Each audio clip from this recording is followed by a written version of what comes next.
स्वर्ण प्रभा, आप देख रहे हैं आज का मुख्य समाचार।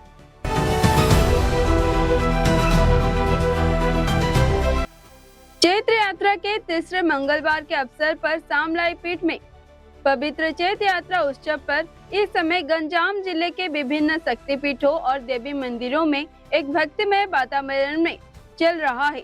विशेष रूप से हिंजिलीकट्टू क्षेत्र में स्थित प्रसिद्ध सामलाई पीठ में इस यात्रा के तीसरे चरण के अवसर पर भक्तों की भीड़ दिन ब दिन बढ़ती जा रही है। सुबह से मंदिर परिसर में भक्तों से भर गया था और वे देवी के दर्शन के लिए लंबी कतारों में खड़े होकर अपनी बारी का इंतजार कर रहे थे। भारत की प्रमुख तेल कंपनियां इंडियन ऑयल, IOCL, भारत की पेट्रोलियम, BPCL और हिंदुस्तान पेट्रोलियम HPCL ने बुधवार को साफ कर दिया है कि देश में पेट्रोल, डीजल या LPG रसोई गैस की कोई भी कमी नहीं है। पिछले कुछ दिनों में सोशल मीडिया पर ईंधन की किल्लत को लेकर चल रही खबरों को कंपनियों ने पूरी तरीके से गलत और निर्धारित बताया है। भारतीय दूरसंचारक नियामक प्राधिकरण TRAI ने दूरसंचारक कंपनियों के लिए अकाउंटिंग सेपरेशन और कास्ट रिपोर्टिंग से जुड़े नियमों को एक महत्वपूर्ण संशोधन किया है। दिल्ली विधानसभा में बजट सत्र के तीसरे दिन बुधवार को होने वाली बैठक में वित्तीय वर्ष 2026 से 27 के बजट नियंत्रक एवं महालेखा परीक्षक के रिपोर्ट, विभिन्न समितियों को रिपोर्ट तथा बिल पर चर्चा होने की कार्यसूची जारी की गई है। विधानसभा के सचिव रंजीत सिंह के द्वारा जारी कार्यसूची के अनुसार सदन की बैठक सुबह 11 बजे से शुरू होगी। बैठक की शुरुआत से विशेष चर्चा के साथ होगी। इसमें से सदस्यों को नियम 280 के अंतर्गत अध्यक्ष की अनुमति से अपने विधानसभा क्षेत्र के मुद्दे उठाने का अवसर दिया जाएगा।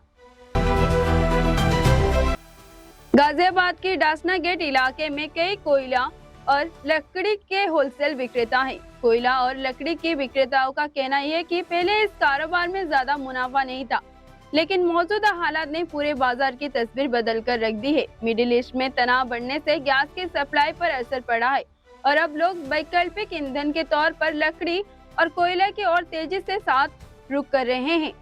खासकर कर छोटे दुकान, रेडी पटरी संचालक और होटल संचालक अब कोयला और लकड़ी स्टॉक कर रहे हैं ताकि अपने व्यवसाय को सुचारू रूप से संचालित कर सके।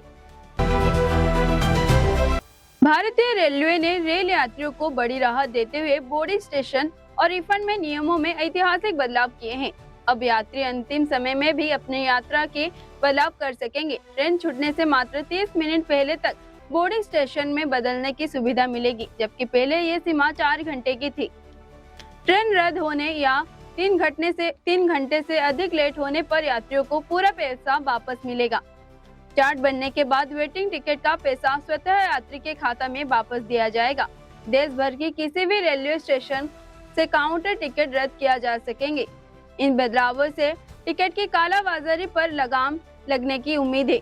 ये बदलाव 1 अप्रैल से 15 अप्रैल 2026 के बीच स्टेप वाइज लागू हो जाएंगे। मंत्रिमंडल विस्तार के बाद आज पहली बार धामी कैबिनेट की पहली फुल बैठक हुई। इस बैठक में धामी कैबिनेट ने 16 बड़े फैसलों पर मुहर लगाई है। इन फैसलों में न्यायिक अधिकारियों की ई-बिल पर ब्याज छूटने का निर्णय लिया गया है। साथ ही फ्री बिजली की योजना में सब्सिडी वसूली के एक्ट को भी मंजूरी दे दी गई है। मिडिल ईस्ट के तनावपूर्ण हालात पर प्रधानमंत्री का बयान के बाद उत्तराखंड के मुख्यमंत्री ने प्रदेशवासियों को संयम और एकजुटता बनाए रखने की अपील की है। सीएम धामी का कहना है कि कोरोना काल की तरह से इस बार भी धैर्य और सामूहिक प्रयास से हर चुनौती का सामना किया जा सकता है। भारत में तेजी से बढ़ते डिजिटल लेन देन और उसके साथ बढ़ते साइबर अपराधों पर लगाम लगाने के लिए भारतीय रिजर्व बैंक RBI ने एक बड़ा फैसला लिया है। 1 अप्रैल 2026 से देश में ऑनलाइन पेमेंट की तरीका पूरी तरीके से बदलने वाला है।